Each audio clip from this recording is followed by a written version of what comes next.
ప్రతిధ్వని కార్యక్రమానికి స్వాగతం. సైబర్ నేరగాళ్లు సహకార బ్యాంకుల్ని లక్ష్యంగా చేసుకుని దాడులు చేస్తున్నారు. ఖాతాల నిర్వహణ, నగదు లావాదేవీల్లో లోపాలను గుర్తిస్తున్న సైబర్ కేటుగాళ్లు కోట్ల రూపాయలు కొల్లగొడుతున్నారు. వ్యక్తిగత ఖాతాలను పక్కన పెట్టి ఏకంగా బ్యాంకు సర్వర్లనే టార్గెట్ చేసి నగదు నిల్వలు లూటీ చేస్తున్నారు. ఇలాంటి పరిస్థితుల్లో బ్యాంకులో సామాన్యులు దాచుకున్న డబ్బుకు రక్షణ ఉందా? సైబర్ దాడుల్లో ఖాతాదారులు కోల్పోయిన సొమ్ములు తిరిగి రాబట్టేందుకు అసలు అవకాశం ఉందా? బరి తెగించి దాడులు చేస్తున్న హ్యాకర్ల నుంచి బ్యాంకులకు రక్షణ ఎలా? ఇదే అంశాలపై ఇవాల్టి మన ప్రతిధ్వనిక చర్చలో పాల్గొంటున్న వారు ప్రసాద్ పాటిబండ్ల గారు, ప్రముఖ సైబర్ సెక్యూరిటీ నిపుణులు, ఆర్వి కృష్ణబాబు గారు, ఆంధ్ర బ్యాంక్ విశ్రాంత చీఫ్ ఇన్ఫర్మేషన్ సెక్యూరిటీ ఆఫీసర్. ముందుగా కృష్ణబాబు గారు, జనరల్ గా ఈ సైబర్ నేరాలు అంటే మనం వింటూ ఉంటాం ఏంటంటే ఖాతాల్లో నుంచి డబ్బులు దోచేస్తూ ఉంటారు. కానీ సైబర్ నేరగాళ్లు ఏకంగా బ్యాంకుల్లో నుంచే డబ్బులు కాజేసే స్థాయికి చేరుకున్నారు. ఎట్లా సర్వర్లను హ్యాక్ చేసి మరి ఇలా ఇంత నిధులు కొల్లగొట్టే స్థాయికి చేరుకోవటం అనేది అసలు ఎలాంటి పరిణామం? అంటే ఒకటి మనం ఇక్కడ గ్రహించవలసిన విషయం ఏంటంటే, బ్యాంకు ఖాతాలు అంటే బ్యాంక్ అంటూ ఖాతాలు ఉండవు కదమ్మా. బ్యాంకుల్లో ఉండే మన కస్టమర్ల ఖాతాలే ఉంటాయి.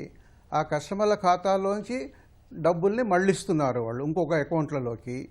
దానికి ఎలా చేస్తున్నారు వాళ్ళు అంటే, ఈ కస్టమర్ తరఫున వాళ్ళని ట్రిక్ చేసి మోసం చేసి వాళ్ళ పాస్వర్డ్స్ అవి తీసుకొని దాని ద్వారా మళ్ళిస్తున్నారా?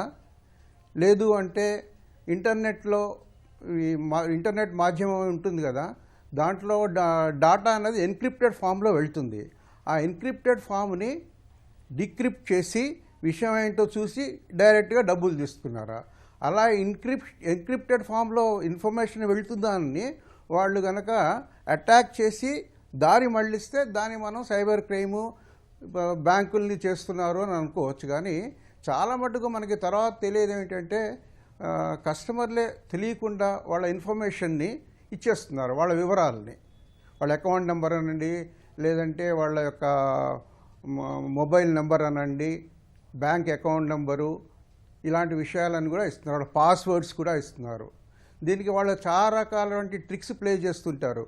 మీకేదో ఇన్ని డబ్బులు వస్తున్నాయి, లేదంటే మేము ఇక్కడ మా బ్యాంక్ వాళ్ళు మేము కొత్తగా మళ్ళీ సిస్టమ్స్ని ఇంప్లిమెంట్ చేస్తున్నాము, మీ వివరాలన్నీ మారుస్తున్నాము, మీ అకౌంట్ నెంబర్ చెప్పండి, మీ పాత పాస్వర్డ్ ఏమిటి, మీ కొత్త పాస్వర్డ్ చెప్తాము, ఇలా ట్రిక్ చేసి వాళ్ళ దగ్గర ఇన్ఫర్మేషన్ తీసుకొని తద్వారా ఆ కస్టమరే యాక్ట్ చేస్తున్నట్టుగా వాళ్ళు యాక్ట్ చేసుకొని డబ్బులు మళ్ళిస్తుంటారు. జనరల్గా మనకి తెలుస్తున్న విషయాలను అలాగే ఉన్నాయి. కానీ డైరెక్ట్గా డేటా సెంటర్లోకి వెళ్ళిపోయి వాళ్ళు అందులో డబ్బుల్ని మార్చడం అన్నది చేయటంలా. డబ్బులన్నీ కస్టమర్ల అకౌంట్లోనే ఉంటాయి, విడిగా బ్యాంక్ ఖాతాలంటూ ఉండవు. బ్యాంక్ ఖాతాలో ఉన్నది ఏంటంటే మీకు ఈ సండీ డెటార్స్ అని అంటారు, లేదంటే సస్పెన్స్ అకౌంట్ అని ఉంటుంది. ఆ అకౌంట్కి డెబిట్ చేసి తీసుకోవాలి వాళ్ళు, అంతేగాని అందులో ఏం డబ్బులు ఉండవు. కాబట్టి ఇది ఒక మిస్నామర్ అని అనొచ్చు, అపోహ అన్నమాట. బ్యాంకుల్లో డబ్బులు తీసేసుకుంటున్నారు, బ్యాంకుల్లో వాళ్ళు తీసుకుంటున్నది కస్టమర్ల అకౌంట్లో ఉన్న డబ్బులనే మళ్ళీ ఇచ్చుకుంటారు. బ్యాంకు డబ్బులు అంటూ విడిగా ఉండవు. దానికి ఏంటంటే ఈ కస్టమర్లకు కూడా ఏ అకౌంట్లో ఎలాంటి ట్రాన్సాక్షన్ జరిగినా ఒక SMS వెళ్తుంది. అది RBI వాళ్ళ రూలు. ఆ SMS రాగానే వాళ్ళు స్పందించి, ఇదిగో నా అకౌంట్లో నాకు తెలియకుండా డబ్బులు తీసుకున్నారు అని చెప్పి ఏదో ఒక రోజులోనో 2 రోజుల్లోనో వాళ్ళకి తెలియపరిస్తే వాళ్ళకి ఇమ్మీడియట్గా ఆ డబ్బులు వాళ్ళకి ఇన్ష్యూర్ చేసి ఇచ్చేస్తారు డబ్బులు. కాబట్టి వాళ్ళ డబ్బులు అంటూ ఏమీ పోవు, కస్టమర్ల డబ్బులు ఎక్కడికి పోవు. Okay, right. ప్రసాద్ గారు, 100 కోట్ల రూపాయల నగదు లావాదేవీలు నిర్వహిస్తుంటాయి బ్యాంకులు. అయితే ఇట్లా 100 కోట్లు నిర్వహించే బ్యాంకుల్లో ఖాతాల భద్రతకు అసలు రక్షణ ఏర్పాట్లు ఏ స్థాయిలో ఉంటాయి? ఎలాంటి బ్యాంకులను హ్యాకర్లు టార్గెట్ చేస్తున్నారు? ముందుగా ఈటీవీ ప్రేక్షకులకు వీక్షకులకు ముందుగా నా నమస్కారాలు. మేడం, ఎగ్జాక్ట్లీ మీరు చెప్పినట్లు, ఇందాక సార్ కూడా చెప్పినట్లు, ముందు మనము సైబర్ క్రైమ్స్ గురించి మాట్లాడే ముందు 3 రకాలుగా మాట్లాడుకోవాలి. Cyber crime at person level అంటే ఒక వ్యక్తుల మీద సైబర్ క్రైమ్స్ ఎలా ఉంటాయి. Cyber crime at organisation level అంటే వ్యవస్థల మీద సైబర్ క్రైమ్స్ ఎలా ఉంటాయి. మూడోది cyber crimes at national level అంటే జాతీయ సిస్టమ్ మీద కంట్రీస్ మీద సైబర్ క్రైమ్స్ ఎలా ఉంటాయి. అయితే ఇప్పుడు జరిగినటువంటి కోఆపరేటివ్ బ్యాంక్స్ ఏదైతే ఉన్నాయో వాటిని 2వ తరగతిగా చూడవచ్చు. అంటే cyber crimes at organisation level or cyber crimes at property level. వీటిల్లో ముందు మన తెలుసుకోవాల్సింది ఏంటంటే సైబర్ క్రైమ్ యాక్ట్ పర్సనల్ లెవెల్లో ఇందాక సార్ చెప్పినట్లు అది ఓటీపీ ఫ్రాడ్స్ కానివ్వండి, లింక్ బేస్డ్ ఫ్రాడ్స్ కానివ్వండి, కేవైసీ ఫ్రాడ్స్ కానివ్వండి, ఇన్వెస్ట్మెంట్ ఫ్రాడ్ అని, లేకపోతే ఒక స్క్రీన్ మిర్రరింగ్ చేసేటువంటి ఫ్రాడ్స్ లైక్ ఎనీడెస్క్ లాంటి టూల్స్ వాడి చేసేటువంటి ఫ్రాడ్స్, ఇవన్నీ జనరల్గా సాధారణంగా మనకి రాజస్థాన్ డ్రివెన్ ఆర్ ఢిల్లీ బేస్డ్గా లేదా ఒరిస్సా కలకత్తా బేస్డ్ లేదా జార్ఖండ్ జామ్తారా బేస్డ్గా ఫ్రాడ్స్ అవుతూ ఉంటాయి. అదే ఈ పర్టికులర్ క్రైమ్స్ని మనం డిఫరెంట్గా చూడాలి. ఏదైతే మహేష్ ఏ బ్యాంక్ అయితే కోఆపరేటివ్ బ్యాంక్స్ ఏదైతే ఇప్పుడు కాంప్రమైజ్ అయినాయో ఇవి ఇక్కడ సర్వర్స్ మీదకి ఎలా వెళ్ళారు అన్నది ముందు మాట్లాడే ముందు I would like to give you my own examples. అంటే నేను పర్సనల్గా కొన్ని కేసులు 2019లో మహారాష్ట్రలో నేను ఉన్నప్పుడు మహారాష్ట్ర ముంబైలో ఒక పర్టికులర్ కొల్హాపూర్ అనే ఒక సిటీలో ఒక అర్బన్ కోఆపరేటివ్ బ్యాంక్ మీద సేమ్ వీకెండ్లోని సాటర్డే ఒక బ్యాంక్ అటాక్ అయింది. బ్యాంక్ అటాక్ అయిన తర్వాత సాటర్డే సండే కల్లా అమౌంట్ ఆల్మోస్ట్ 67 lakh రూపీస్ వాళ్ళు హ్యాకర్స్ టేక్ ఓవర్ తీసుకుని దాన్ని మళ్లించడం జరిగింది. ఎగ్జాక్ట్గా అదే మోడస్ ఆపరండి మేము నాగ్పూర్లో చూసాం, తర్వాత కొచ్చిన్లో చూసాం, తర్వాత బెంగళూరులో చూసాం. The same mode of ఆపరండి again we have seeing at Hyderabad మొన్న చూసింది. దీంట్లో ఒక యూనిక్నెస్ ఏంటంటే ఇది ఇక్కడ ఎవరు కస్టమర్స్ ఎవరైతే అనుకుంటున్నామో కస్టమర్ నుంచి ఫ్రాడ్ అవ్వదండి. ఖచ్చితంగా ఇక్కడ మనము క్లయింట్ సైడ్ నుంచి సైబర్ అటాక్ అయిందా, సర్వర్ నుంచి సైబర్ అటాక్ అయింది అనేది మనం అర్థం చేసుకోవాలి. ఈ మొత్తం అయింది ఏంటంటే సర్వర్ సైడ్ నుంచి అటాక్ అయింది.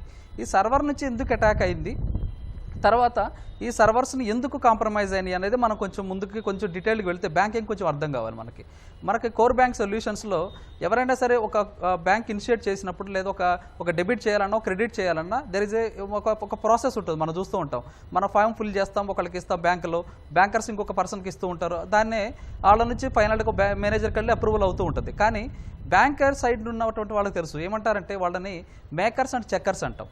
మేకర్స్ అనేవాళ్ళు ట్రాన్సాక్షన్ ఇనిషియేట్ చేస్తే, చెక్కర్స్ అనేవాళ్ళు బ్యాంక్ ట్రాన్సాక్షన్ని వ్యాలిడేట్ చేస్తే ఫైనల్గా అమౌంట్ మొత్తం వెరిఫై అయిన తర్వాత బ్యాంకు ట్రాన్సాక్షన్ అనేది కమిట్ అవుతుంది. ఇది మనందరూ తెలిసినటువంటి పద్ధతి.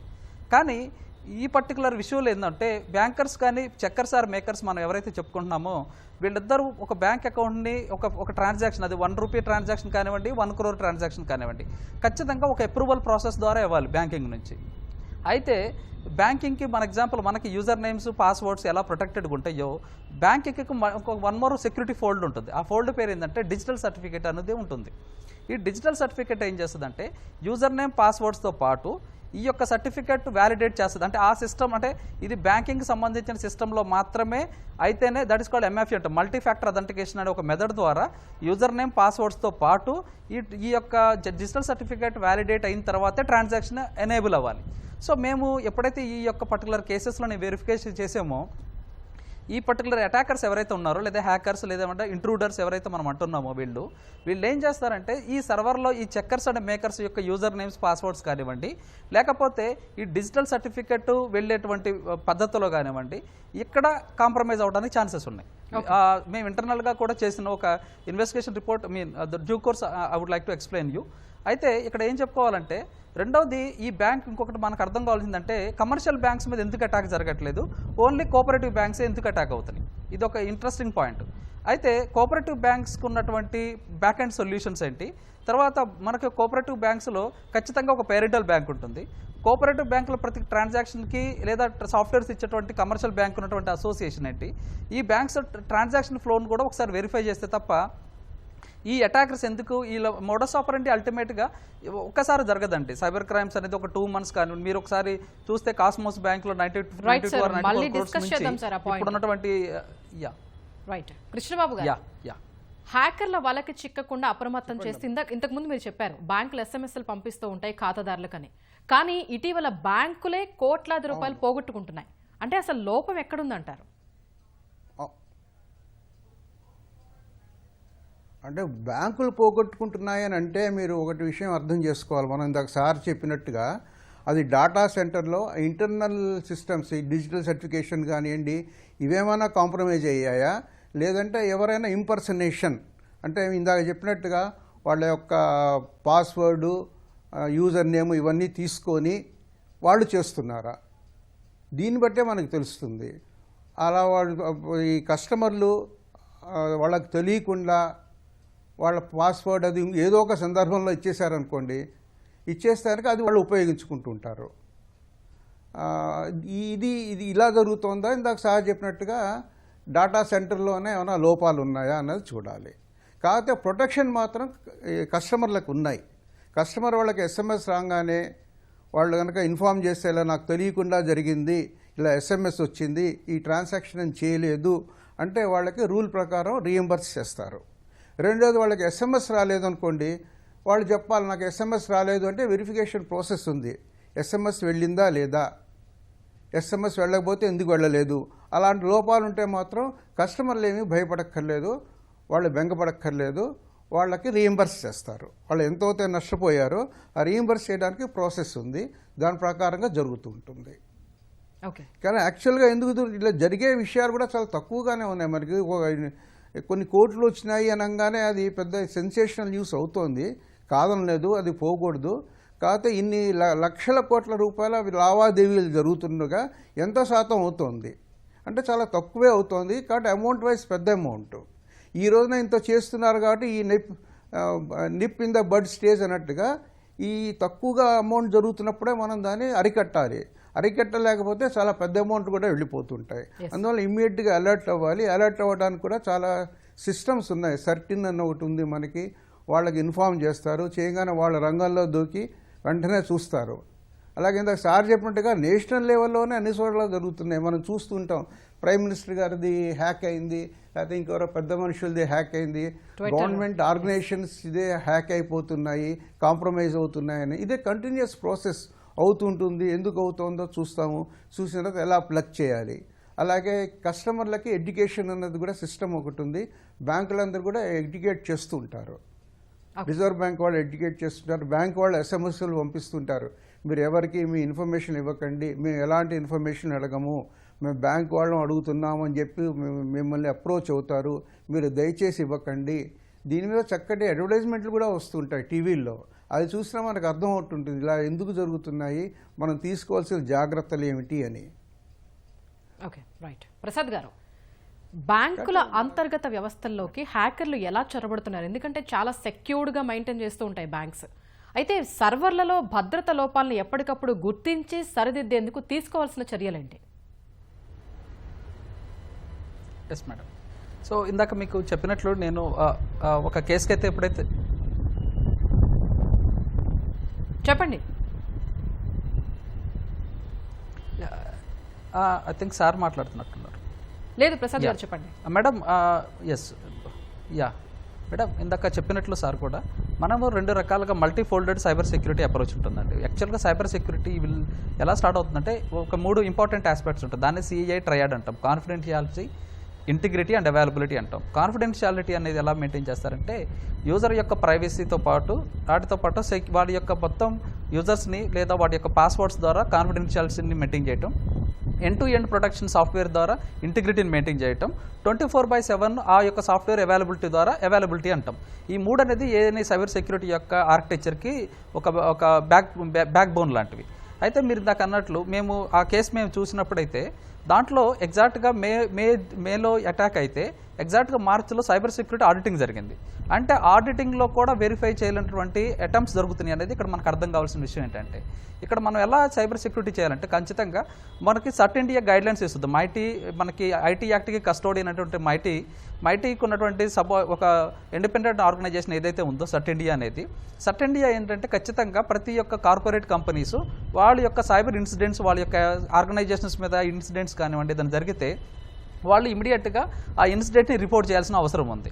ఇది ప్రొయాక్టివ్ మెకానిజం. లేదా రియాక్టివ్ మెకానిజం ఏంటంటే ఒక ఇన్సిడెంట్ అయ్యిందంటే ఈ ఇన్సిడెంట్ అవడానికి కారణాలు ఏంటి అన్న పాయింట్ ఆఫ్ వ్యూలో మనం వెరిఫై చేసే ముందు ఈ యొక్క ప్రొయాక్టివ్ ఇంకొక అప్రోచ్ ఉంది. ఆ అప్రోచ్ ఏంటంటే మనకు ప్రతి సైబర్ సెక్యూరిటీలో VAPT అని ఒక మెకానిజం ఉంది. అంటే వల్నరబిలిటీ అసెస్మెంట్ పెనట్రేషన్ టెస్టింగ్ అంటాం దాన్ని. ఈ వల్నరబిలిటీ అసెస్మెంట్ పెనట్రేషన్ టెస్టింగ్ ద్వారా వాళ్ళ యొక్క సర్వర్స్ కానివ్వండి, వాళ్ళ సర్వర్లో ఉన్నటువంటి అది ఒకళ్ళ సర్వర్ సిస్టమ్స్ కానివ్వండి, ఫైల్ సిస్టమ్స్ కానివ్వండి, డేటాబేస్ సర్వర్స్ కానివ్వండి, లేదా మెసేజ్ ఎక్స్చేంజ్ సర్వర్స్ కానివ్వండి, వీటికి ఉన్నటువంటి ఆడిటింగ్ ప్రాపర్గా అవుతుందా లేదా, తర్వాత వాళ్ళ యొక్క సాఫ్ట్వేర్స్ అప్డేట్స్ ఉన్నాయా లేదా, ప్యాచ్ మేనేజ్మెంట్ ప్రాపర్గా ఎస్టాబ్లిష్ అవుతుందా లేదా, ఇవన్నీ వెరిఫై చేయడం ద్వారా ఆ యొక్క సైబర్ సెక్యూరిటీ 360 డిగ్రీస్లో సెక్యూర్గా ఉండడానికి ఛాన్సెస్ ఉంటాయి. రెండోది రియాక్టివ్ మెకానిజంలో ఎవరైనా సరే దాన్ని ఏమంటామంటే white listing and black listing of the IP addresses అంటాం. అంటే వాళ్ళ ఐపీ అడ్రస్ ఇక్కడ మనకు జరిగింది అక్కడ ఒక సర్వర్లో దట్ వాళ్ళ కంపెనీస్లో ఇక్కడ మనం అర్థం చేసుకోవాల్సింది ఏంటంటే ఇక్కడ సూపర్ యూజర్ ఎవరైతే ఉన్నారో ఇక్కడ యూజర్స్ బ్యాంకర్లు ఎవరైతే అకౌంట్ హోల్డర్స్ ఉన్నారో వాళ్ళ అకౌంట్లో బైపాస్ అవ్వలేదండి.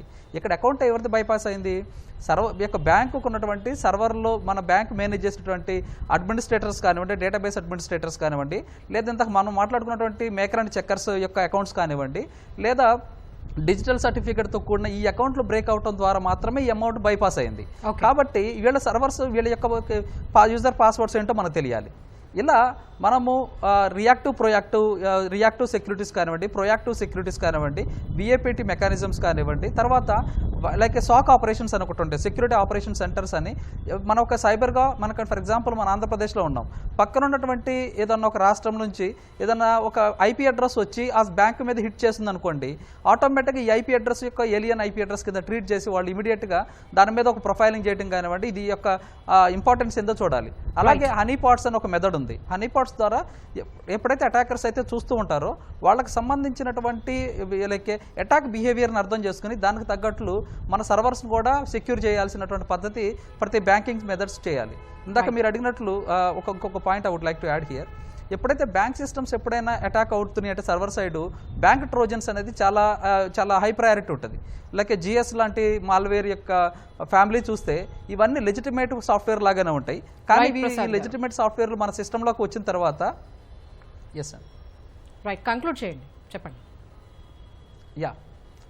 సో ఇక్కడ ఏం చెప్తున్నామంటే ఈ సాఫ్ట్వేర్స్ ఏమవుతాయి అంటే మనము ఈ యొక్క ఎవరైతే బ్యాంకర్స్ కానివ్వండి, బ్యాంక్ ఎంప్లాయీస్ కానివ్వండి, లేకపోతే డేటాబేస్ అడ్మినిస్ట్రేటర్స్ కానివ్వండి, వీళ్ళకి తెలియకుండా వాళ్ళకి తెలిసినటువంటి యొక్క లింక్స్ని కానివ్వండి, ఫైల్ అటాచ్మెంట్స్ని కానీ క్లిక్ చేయడం ద్వారా ఈ మాల్వేర్ అనేది సర్వర్తో వాళ్ళు ఎవరైతే డెవలప్ చేస్తారో వాళ్ళతో లైక్ హబ్ అండ్ స్పోక్ లెవెల్లో ఇది కాల్ చేసి ఇమీడియట్గా మాల్వేర్ని ఇంజెక్ట్ చేయడం జరుగుతుంది. దాని ద్వారా ఎక్కువగా ఈ యొక్క అటాక్స్ అంటే మన కీబోర్డ్ స్ట్రోక్స్ని లిజన్ చేయడం ద్వారా, స్క్రీన్ని రికార్డ్ చేయడం ద్వారా మోస్ట్ ఆఫ్ ది టైం ఈ యొక్క ట్రోజన్ డ్రివెన్ స్పైవేర్స్ ద్వారా మాత్రమే సైబర్ అటాక్స్ అవడానికి ఛాన్సెస్ ఉంటాయండి. రైట్ కృష్ణబాబు గారు, బ్యాంకుల్లో హ్యాకర్ల సైబర్ దోపిడీలను అడ్డుకోవడంలో సర్వేలెన్స్ సేవల పాత్ర ఏంటి? ఈ సెక్యూరిటీ ఆడిటింగ్ నిర్వహణలో ఇంకా బ్యాంకులు ఎంత కేర్ఫుల్గా ఉండాలి, పాటించాల్సిన జాగ్రత్తలు ఏంటి? బ్యాంకులు పాటించవలసిన జాగ్రత్తలు ఏమిటి అన్నది ఒక విధంగా చెప్పాలంటే రిజర్వ్ బ్యాంక్ వాళ్ళు చాలా డీటెయిల్డ్ గైడ్లైన్స్ ఇచ్చారు. ఆ డీటెయిల్డ్ గైడ్లైన్స్ లో ప్రకారం ఏంటంటే వీళ్ళు సర్వేలెన్స్ చేయాలి, ఏమి ట్రాన్సాక్షన్లు అవుతున్నాయి, మామూలుగా జరిగే ట్రాన్సాక్షన్లు అయినా సస్పిషియస్గా ఉన్నాయా, సస్పిషియస్గా ఉంటే వాళ్ళకి ఫోన్ చేసి కనుక్కోండి మీరే చేశారా, ఇలాంటి గైడ్లైన్స్ ఉన్నాయి. ఆ సర్వేలెన్స్ ఒకటి జరుగుతూ ఉండాలి. అది మెయిన్గా బ్యాంకులు చాలా మటుకు చేస్తున్నాయి. ఏవో మీకు ఒకటి రెండు ఇష్యూస్ ఇలా వస్తూ ఉంటాయి మనకి, అదర్వైజ్ అన్నీ మామూలుగా బాగానే జరుగుతున్నట్టుగానే మాకు అనిపించింది. నేను కూడా కొన్నేళ్ళు సెక్యూరిటీ ఆఫీసర్గా చేశాను, ఇన్ఫర్మేషన్ సెక్యూరిటీ ఆఫీసర్గా. అది బాగానే వాళ్ళంతా సిస్టమ్స్ ఒక విధంగా చెప్పాలంటే ఆర్బీఐ వాళ్ళు చెప్పిన గైడ్లైన్స్ తూచా తప్పకుండా పాటిస్తూ ఉంటారు. అంటే ఇప్పుడు మీరు అన్నట్టు ఈ ఆర్బీఐ గైడ్లైన్స్ ఏంటి కృష్ణబాబు గారు? ఆర్బీఐ వాళ్ళు మీకు వెండార్ ఇప్పుడు హార్డ్వేర్ ఎవరి దగ్గర కొనాలి అంటే ఎంపానల్డ్ వెండార్స్ అని అంటారు. ఎంపానల్డ్ వెండార్స్ అన్నీ కూడా వాళ్ళు ఆర్బీఐ వాళ్ళు చెక్ చేసి వీళ్ళ సిస్టమ్స్ బాగున్నాయి, ఫలానా కంప్యూటర్ సిస్టమ్ కొనొచ్చు, ఫలానా బ్రాండ్ అని కాదు, ఆ మోడల్ ఆ ఫలానా పర్టికులర్ మోడల్ది కొనొచ్చు, ఫలానా కాంపోనెంట్స్ కొనొచ్చు అని చెప్పి వాళ్ళు ఎంపానల్మెంట్ ఇస్తారు. అక్కడి నుంచి కూడా ఆర్బీఐ వాళ్ళు గైడ్లైన్స్ ఉన్నాయి. అటు తర్వాత ఒకసారి కొని మనం ఇన్స్టాల్ చేసిన తర్వాత రోజువారీ మనం చేయవలసినటువంటి పరీక్షలు అంటే లేదంటే సర్వేలెన్స్ ఏం చేయాలి, దాని రిపోర్ట్లు ఏం జనరేట్ అవ్వాలి, ఇవన్నీ కూడా ఒక ఆటోమేటిక్గా జనరేట్ అవుతాయి. బ్యాంక్ వాళ్ళు కూడా అందులో మ్యానిపులేట్ చేయడానికి లేవు. ఆటోమేటిక్గా ఎలా జనరేటింగ్ సిస్టమ్స్ ఉండాలి, ఆ సిస్టమ్స్ ఎవరి దగ్గర కొనుక్కోవచ్చు, దానికి ఎంపానల్డ్ వెండార్స్ ఎవరు ఉన్నారు అంటే సాఫ్ట్వేర్ వెండార్స్ ఎవరు, వీళ్ళందరినీ కూడా ఆర్బీఐ వాళ్ళు ఎంపానల్ చేస్తారు. ఎంపానల్ చేసినప్పుడు ఆర్బీఐ వాళ్ళు కూడా వాళ్ళకి డైరెక్షన్స్ ఇస్తారు. మేము ఇచ్చే టైం టు టైం గైడ్లైన్స్ అన్నీ కూడా మీరు ఇంప్లిమెంట్ చేయాలి, అది కూడా ఫ్రీ ఆఫ్ కాస్ట్ చేయాలి. ప్రతి మేము చెప్పే చేంజ్కి మీరు ఛార్జ్ చేయడానికి లేదు. మొదట మీరు ఏదో సిస్టమ్ కొన్నారో 3 ఏళ్లకో 4 ఏళ్లకో మెయింటెనెన్స్ ఛార్జెస్ ఉంటాయి. ఆ మెయింటెనెన్స్ ఛార్జెస్లో మేము ఇచ్చే ఫర్దర్ గైడ్లైన్స్, ఎందుకంటే మనకి ఈ నేరాలు జరుగుతున్న కొద్దీ కొత్తగా ఎలా జరుగుతున్నాయి, దానికి ఏం చేయాలి అన్న విషయాల్ని ఆర్బీఐ వాళ్ళు చెప్తూ ఉంటారు. దాని ప్రకారంగా వెండాలు కూడా చేసి ఆటోమేటిక్గా ఇస్తూ ఉంటారు. ఓకే, మాకు వీక్లీ ఉంటుండేవి, ఏమి ఇచ్చారు గైడ్లైన్స్, ఏమేమి ఇంప్లిమెంట్ చేశాము అని. రైట్. ప్రసాద్ గారు, ఇప్పటి వరకు జరిగిన సైబర్ దోపిడీల్లో హ్యాకర్లు చిన్న బ్యాంకులు, సహకార బ్యాంకులను ఎందుకు ఎంచుకుంటున్నారు? అలాగే బ్యాంకింగ్ వ్యవస్థల నిర్వహణలో ఇంకా మెరుగుపడాల్సిన అంశాలేంటి? జనరల్గా మనకి సెకండ్ షెడ్యూల్లో ఉన్నటువంటి ఆర్బీఐ లేదా ఆర్బీఐ గైడ్లైన్స్ కానివ్వండి, లేదా బ్యాంకర్స్ బుక్స్ ఎవిడెన్స్ యాక్ట్ 1872 కానివ్వండి, ఇవన్నీ మనం చూస్తే జనరల్గా కోఆపరేటివ్ బ్యాంక్స్ ఏదైతే ఉన్నాయో కోఆపరేటివ్ బ్యాంక్స్లో కంప్లైన్స్ స్టాండర్డ్స్ కొంచెం తక్కువ ఉండొచ్చు అండి. అంటే లైక్ కమర్షియల్ బ్యాంక్స్కి ఉన్నంత స్టాండర్డ్స్ కానివ్వండి, లైక్ ఫర్ ఎగ్జాంపుల్ ఇందాక సార్ కరెక్ట్గా చెప్పారు, హార్డ్వేర్స్ కానివ్వండి, ఎంపానల్డ్ డివైజెస్ తీసుకున్నారా లేదా, ఎంపానల్డ్ సాఫ్ట్వేర్స్ని ప్రాపర్గా ప్రొక్యూర్ చేశారా లేదా, తర్వాత రెగ్యులర్గా విఏపీటీ చేస్తున్నారా లేదా, దాన్ని సైబర్ సెక్యూరిటీ ఆడిటింగ్ అంటాం, తర్వాత ఐఎస్ఓ కంప్లైంట్స్ మీట్ అవుతున్నారా లేదా, ఇలాంటి స్టాండర్డ్స్ మెయింటైన్ చేయడం అనేది కొంచెం తక్కువగా ఉంటుంది పర్టికులర్గా కోఆపరేటివ్ బ్యాంక్స్లో. రెండవది మీరు చెప్పినట్లు పర్టికులర్ డిజిటల్ సర్టిఫికేట్, ఇందాక మీకు ఎగ్జాంపుల్ ఇచ్చినట్లు ఆ పర్టికులర్ సినారియోలో డిజిటల్ సర్టిఫికేట్ కూడా ఒక హార్డ్వేర్ బేస్డ్గా లేకుండా సాఫ్ట్వేర్ బేస్డ్గా ఉండటం, దాన్ని సాఫ్ట్వేర్ అనేది ఇప్పుడు నేను ఆ సాఫ్ట్వేర్ నేను ఇన్స్టాల్ చేసుకుని నాకు యూజర్ నేమ్ పాస్వర్డ్ ఉంటే నేను బ్యాంకర్గా బిహేవ్ చేసి నేను అటాక్ చేయడానికి ఛాన్సెస్ ఉంటాయి. దట్టు ఐఎంపీఎస్ మరి ఇందాక మనం చెప్పుకున్నట్టు ఇందాక అటాక్లో కూడా సాటర్డేస్ అంటే ఖచ్చితంగా ఆర్టీజీఎస్ లాంటివి ఖచ్చితంగా బ్యాన్ అయిపోతాయి, రియల్ టైమ్ గ్రాస్ సెటిల్మెంట్ రూపంలో బ్యాంక్ ట్రాన్స్ఫర్ అవ్వవు. కానీ ఈ అటాకర్స్ ఏం చేస్తారంటే ఆర్టీజీఎస్ కాకుండా ఐఎంపీఎస్ ద్వారా పేమెంట్ చేస్తారు వీకెండ్స్లో కూడా. అంటే ఐఎంపీఎస్ అనేది ఎందుకు అవుతుందంటే ప్రాపర్ స్టాండర్డ్స్లో అంటే కోఆపరేటివ్ బ్యాంక్స్ ప్రాపర్గా కంప్లైంట్ చెక్ చేసుకోకపోవటం ఇదొక పెద్ద హడ్డిల్. అయితే ఇందాక సార్ చెప్పినట్లు ఆర్బీఐ గైడ్లైన్సెస్తో పాటు బేసల్ నామ్స్ అని ఉంటాయి. ఈ బేసల్ 1, బేసల్ 2, బేసల్ 3 నామ్స్లో పర్టికులర్గా ఎస్ఎస్హెచ్ అనే ఒక మెథడ్స్ ఉన్నాయి. అంటే సెక్యూర్ షెల్ అంటే ప్రైవసీ సెక్యూరిటీ కంట్రోల్స్ కానివ్వండి, cyber security controls or privacy కంట్రోల్స్ని ఖచ్చితంగా ఫాలో అవ్వాలనేది ఆర్బీఐ జనరల్గా ఏం చేస్తుంటే బేసల్ నామ్స్ని ఆర్బీఐ గైడ్లైన్స్గా తీసుకుంటుంది. ఆర్బీఐ వాటినే మళ్ళీ డైరెక్షన్స్ మొత్తం కమర్షియల్ బ్యాంక్స్కి, నాన్ కమర్షియల్ బ్యాంక్స్ కానివ్వండి, cooperative or regional rural banks కూడా ఆర్ఆర్బీస్ కూడా ఇస్తూ ఉంటుంది. ఇవి పర్టికులర్గా schedule mean cooperative banks, rural banks కొంత ఫాలో అవటం అనేది కంప్లైంట్స్ మీట్ అవటం కాస్ట్తో కూడుకున్న వ్యవహారం కాబట్టి మేబీ వాడకపోవచ్చు అండి. రైట్. చర్చలో పాల్గొన్నందుకు ప్రసాద్ గారు, కృష్ణబాబు గారు ధన్యవాదాలండి. ఆర్బీఐ ఏదైతే జారీ చేస్తుందో నిబంధనలు అవి తూచా తప్పకుండా పాటించి స్టాండర్డ్స్ మెయింటైన్ చేస్తూ ఉంటే ఇటువంటి సైబర్ క్రైమ్స్కి చెక్ పెట్టవచ్చు అనేది నిపుణులు చెప్తున్నమాట. ఇది వాటి ప్రతిధ్వని. నమస్తే.